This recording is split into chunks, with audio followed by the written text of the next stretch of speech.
Anyway, Julie Mayer is here with another Cat's Whiskers Spring Special.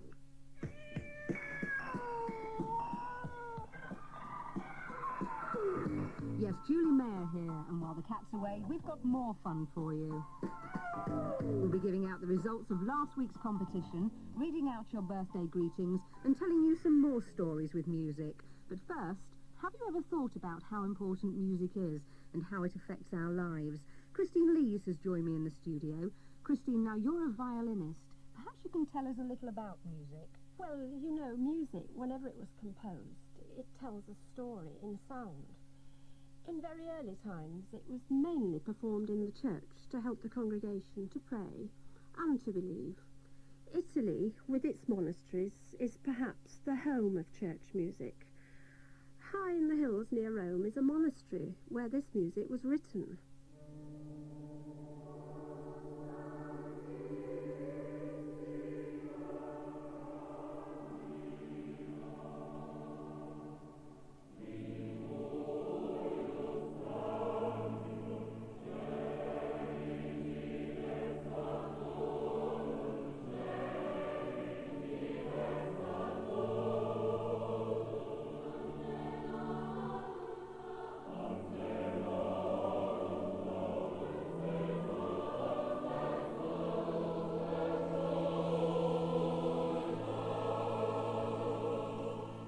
That's lovely. So who composed that music? Well, it was written by one of the monks who lived in the monastery. His name was Father Domenico Maria Stella, and he wrote it many years ago. So what was the next stage in the development of music? Gradually, small groups began to play music together, and these groups became part of the way of life of ordinary people. And that's still true today, of course. One of the most famous composers of string quartets was Haydn. He wrote over 100 of them. He's really known as the father of the string quartet, and he lived in the 18th century. A string quartet consists of 2 violins, a viola, and the big fellow, the cello.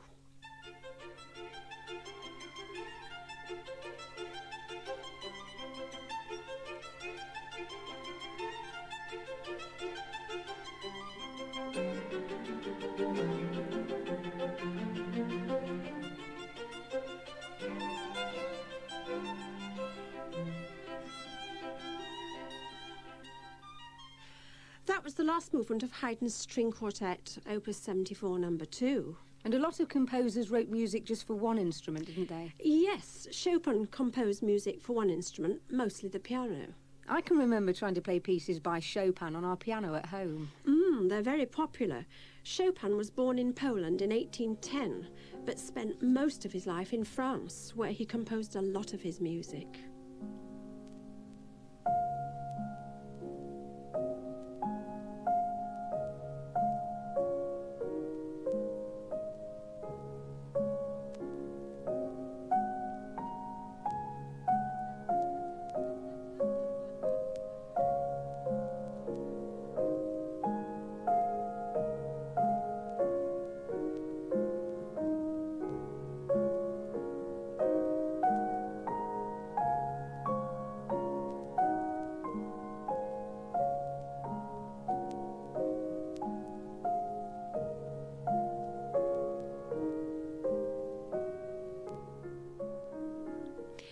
That was part of the opening of Chopin's Berceuse, Opus 57. Now, what about operas? They're like plays, aren't they? But the actor sings a part. Yes, and they act as well. Now, operas have been enjoyed from medieval times to the present day, and they usually have a fascinating story with a very complicated plot. For instance, Mozart's Magic Flute, Verdi's Otello, and Sir Benjamin Britten's popular opera Peter Grimes. And what about symphonies? When were they first written? Well, we're back to Haydn again. From his time in the 18th century, composers have been writing symphonies, which are compositions for the orchestra. Beethoven's one of the best-known writers of symphonies, but then there are many others, like Brahms, Mendelssohn, who loved to write music about fairies. And there were many more, weren't there? Yes, Dvorak and his New World Symphony, and bringing us into this century, Sibelius, who loved to write about the vast snowfields of his native country, Finland. Well, let's listen to a piece of his music.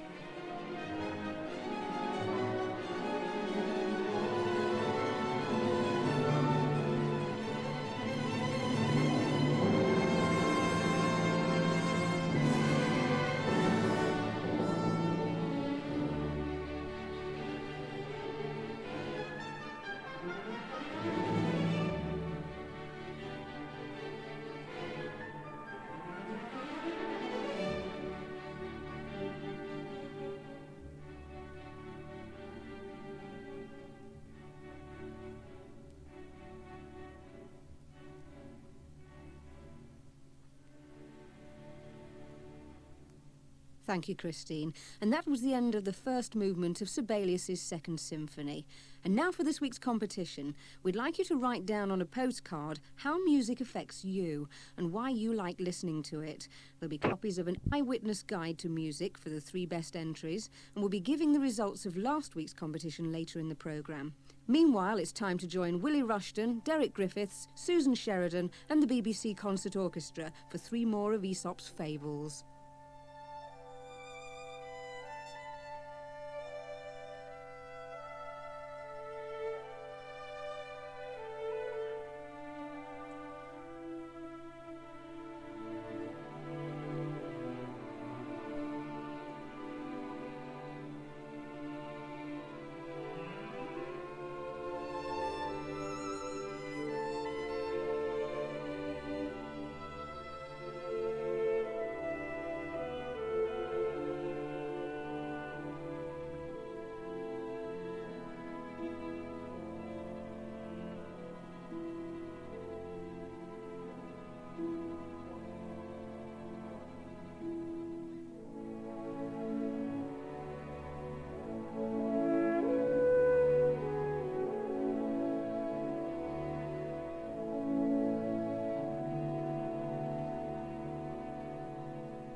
From far she came, the crane, flying through the wind and rain, to a land of snow so white, there softly to alight.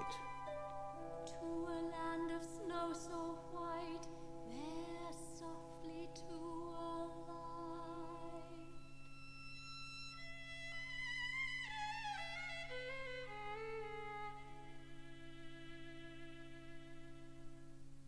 There, above the river's sound, she heard, rising from the ground, above the hooting of the owl,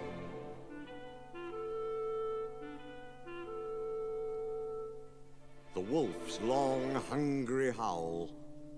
The wolf's long, hungry howl.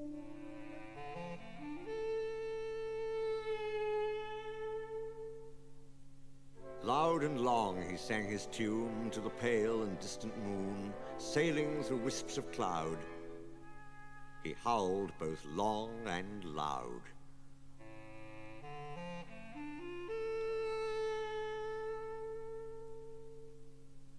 Having sung the night away, hungry woke the wolf next day.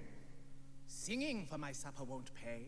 Time I went to hunt for prey. Off to hunt he loped, and as he loped, he hoped to find some beast to eat, and fill his mouth with meat. Loped and hoped and loped and hoped to fill his mouth with meat.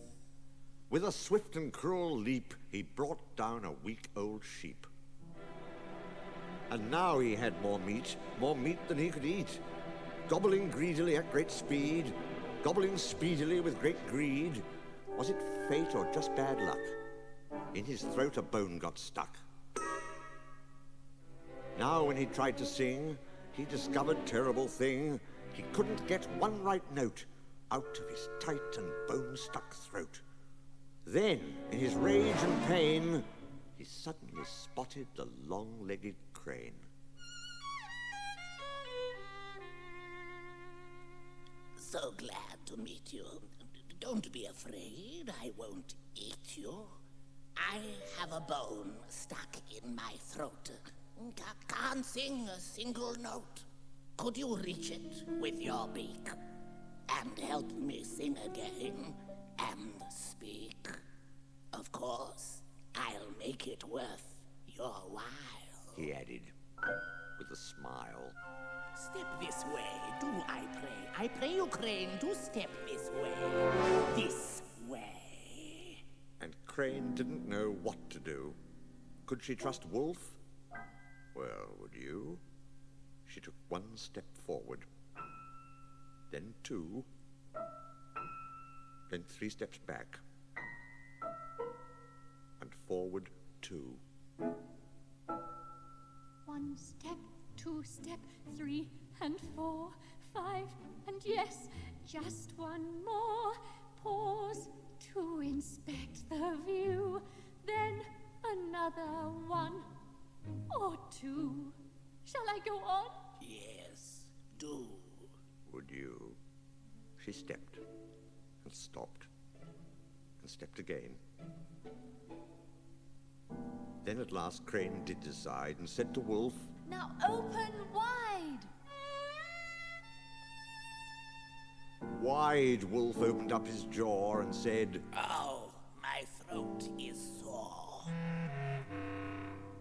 Say ah. said Crane, said Wolf, and, Oh, the pain. and, Ow! our Wolf did groan, Now said Crane. I see it, but if I remove the bone, what is my reward, my gain? Reward? Said Wolf in a voice quite gruff. Getting back your head is reward enough. And I promise you, you will. Said Wolf. Sincerely.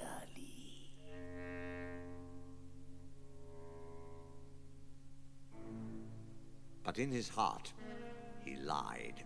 He quite intended really to keep Crane's head inside.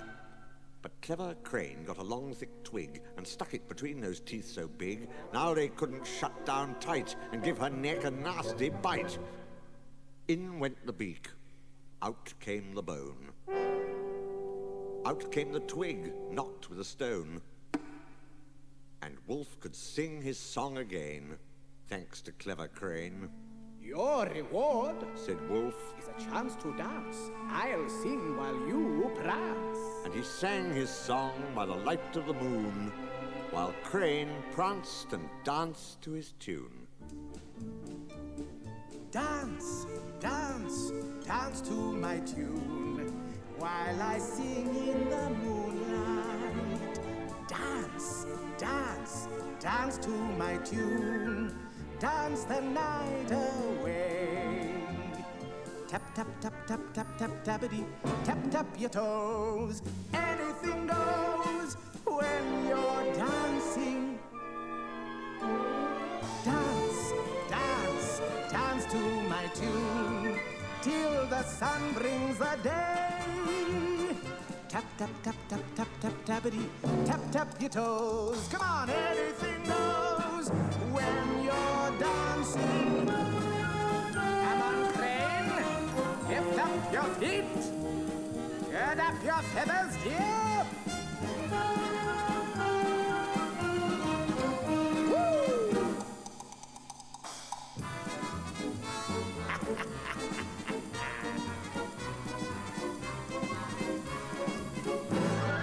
Dance, dance, dance to my tune, while I sing in the moonlight. Dance, dance, dance to my tune.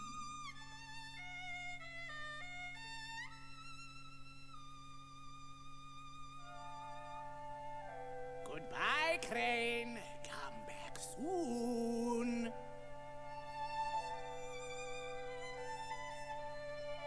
And to another land away Crane flew. But did she come back? Well, would you?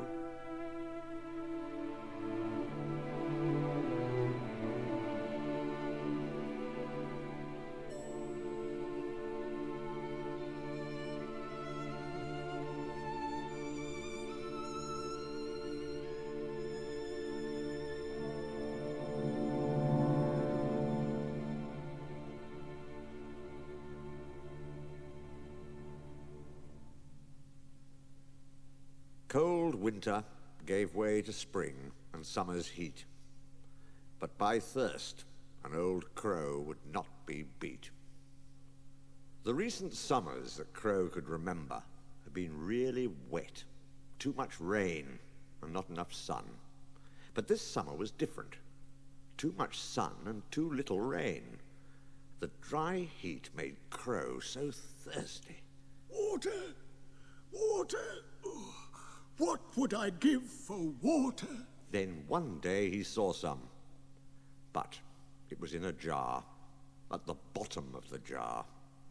He couldn't reach it however hard he tried. And then he thought, if I can't get to the water, I must get the water to me. And he tried to pull the jar over so that the water would spill out. And then he heard a voice. I wouldn't do that if I were you. It was his friend, the woodpecker. The water will drain away into the ground. And then where will you be? Dry, replied Crow. Dry as a stone. And that gave him a brilliant idea. Stones? Of course. If I fill the jug with stones, the water will rise to the top. Caw! Then I'll be able to reach it. So he set about collecting stones with Woodpecker's help. Carefully, they dropped the stones into the jug, one by one. One by one, by one, by one, by one, by one, by one. One by one, by one, by one, by one. That's the way to get things done. Stone by stone, by stone, by stone. Each one on its own. One by one, by one. Don't stop. By one. Rising up towards the top. By one. To where you'll sip a drop. One by one, by one. One by one, by one, by one, by one. Don't hurry, slow the pace. Slow and steady wins the race. That's the way to get things done. And water, Crow, is what you've won. Meanwhile, some fields away, there was a race to be run. Whatever the pace, it was a race to be won. Hare had always laughed at Tortoise's slow, plodding pace. You're slow, old boy, and you've got a funny face. I know I'm slow, but you know... What do I know? Slow and steady wins the race. Prove it then. All right. I'm fed up with your boastful ways. To the end of the field, let us race. When they heard there was going to be a race, all the animals came to watch. Toad was there to take their bets. I'll give you 10 pennies if Tortoise wins. 10 to 1 on the tortoise. But only 2 if Hare does. 2 to 1 on the hare. Soon they were off. They're running a race, they're running a race. There goes the hare. He's setting the pace, he's setting the pace, he's setting the pace. The hare and the tortoise are running a race. There goes the hare. Where? There. Where? There goes the hare. Along the straight and narrow, swifter than an arrow. Everybody knows who's gonna win. Up and over, through the clover, through the field of daisies. There he goes. Everyone knows the hare is gonna win. 10 to 1 on the tortoise. 2 to 1 on the hare. I'll bet my bottom dollar. Hare will be first. There goes the hare. Where? There goes the hare. Within seconds, Hare was miles ahead. It looked hopeless for Tortoise, but Tortoise didn't think so. Look at the hare, nose in the air. Thinks he's the bee's knees, it's not fair. I'll be first, past the winning post, 'cause all he does is boast. He doesn't have the ghost of a chance, and I'll lead him such a dance.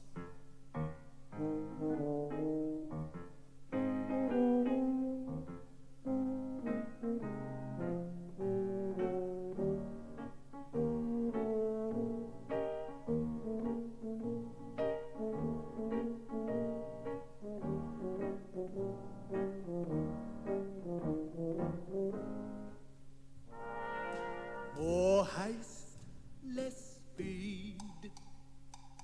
Watch out, take heed.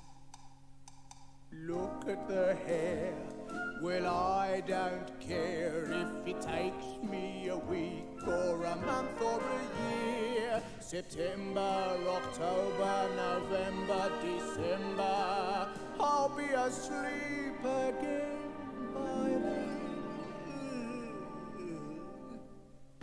Mark my words, I'll be first past the winning post, 'cause all he does is boast, and he doesn't have the ghost of a chance, and I'll lead him such a dance. They're running a race, they're running a race. There goes the hare, he's setting the pace, he's setting the pace, he's setting the pace. The hare and the tortoise are running a race. There goes the hare. Surely there was no way Tortoise could catch up with Hare. However, slow and steady wins the race. Pace by pace by pace. Hare might have the longer legs, but watch me win the race.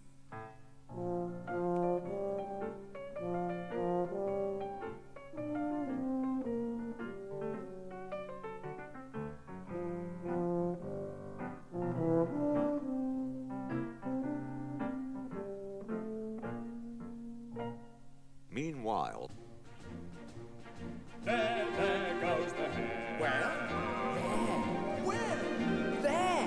There goes the hare. Hare was running out of steam. Phew! I'm out of puff. I've had enough.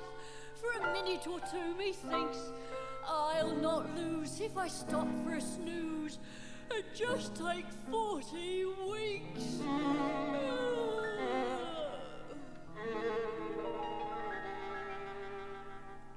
And did Tortoise go any faster? No, he just kept plodding along. Plod, plod, plod along. I'll get there in the end. I can't see the hare ahead. He must be round the bend. Oh dear. Plod, plod, plod along, inch by inch by inch, step by step, pace by pace, slow and steady wins the race.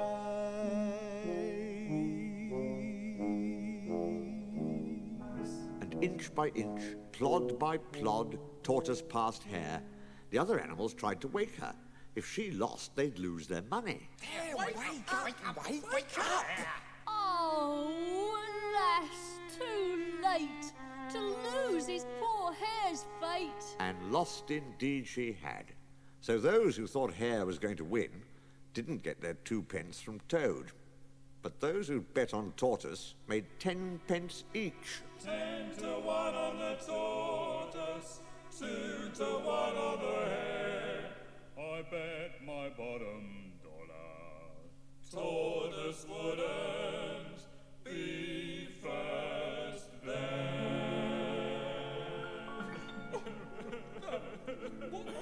I've lost all my money. Sorry to have proved you wrong, but the lesson of my little song, a fact you've got to face, is slow and steady wins the race. Slow and steady wins the race. Slow and steady wins the race. Hare set a fast and furious pace, but Tortoise, slow and steady, won the race. Aesop's Fables were told by Willie Rushton, Derek Griffiths and Susan Sheridan with the BBC Concert Orchestra. Now for the winners of last week's competition. Well, we've had so many beautiful pictures, it's been very difficult choosing the best 4. But we have managed to, and the 3 lucky winners of the Eyewitness Guides to Music are Cleo Fleming from Bath, Dominic Lawson of Nottingham, and Joseph Savage from Surrey. And the winner of John Jensen's original illustration about our programme that was in last week's Sunday Correspondent goes to Maria Raffaelli from Aberdeenshire. Well done, and your prizes will be on their way to you very soon. Next Wednesday, the finals of a very important competition are being held in Cardiff. Young musicians from around Britain will be competing for the title of the Young Musician of the Year. More than 500 entries were received, and over the last few months, judging has been going on until now, when there are just 4 finalists of the piano, wind, brass and string classes. As you can imagine, it must be a nerve-wracking time. David Pyatt was the last winner of the competition. David, how did you feel just before the final? Very nervous before I was going to go on. Yeah, I sat through the entire first half of the concert getting more and more nervous. So what did you do to overcome your nerves? There's absolutely nothing you can do. Bit of a pity, really. Now, you're very much involved with this year's competition, aren't you? That's right. The National Youth Orchestra, of whom I'm a member, is actually going to be doing the orchestral accompaniment to the Young Musician of the Year, so we're going to be playing the concertos. Well, let's hope the competition goes really well. Thank you, David. And please stay and help me read out this week's birthday greetings.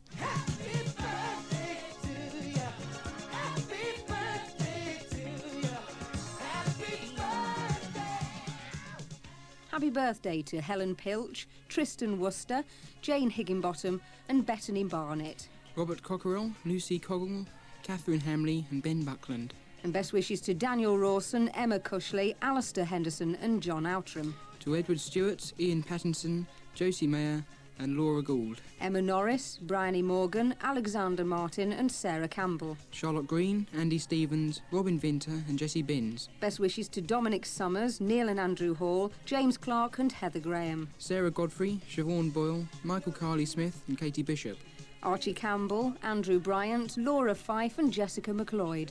Alexander Barrett, Michael Van Rooyen, Simeon Ewing and Gemma Hill. And best wishes to Stephen Dick, Piers Chipperfield, Duncan and William Tarrant and Richard Attu. To Julia Shute, Alison Mayers, Ruth Myhill and Naomi Bush. Happy birthday to Ross Myhill, Henry Willets, Emily Birch and Thomas Barker. To Philip Dragano, Benjamin Poxon and Timothy Giles. And finally April Martle and Narina McAllister. Thank you, David. I'm afraid that brings us to the end of this week's programme. Please remember you must send postcards only for the competition. The address is Cat's Whiskers Spring Special, BBC PO Box 40, Manchester M60 1FR. Next week, Judi Dench will join the BBC Concert Orchestra to tell us the story of Peter and the Wolf. We'll have the results of this week's competition and your birthday greetings. Until then, bye-bye.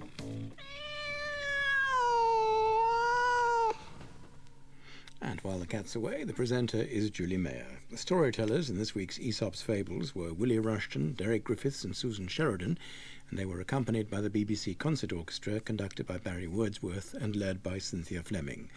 The producer of Aesop's Fables was Brian Scott-Hughes. The series producer is Julia Brooke. And that address to write to again, here it is. It's Cat's Whiskers Spring Special, BBC PO Box 40, Manchester M60, that's M60, 1FR. And now it's time for this week's edition of Bookshelf.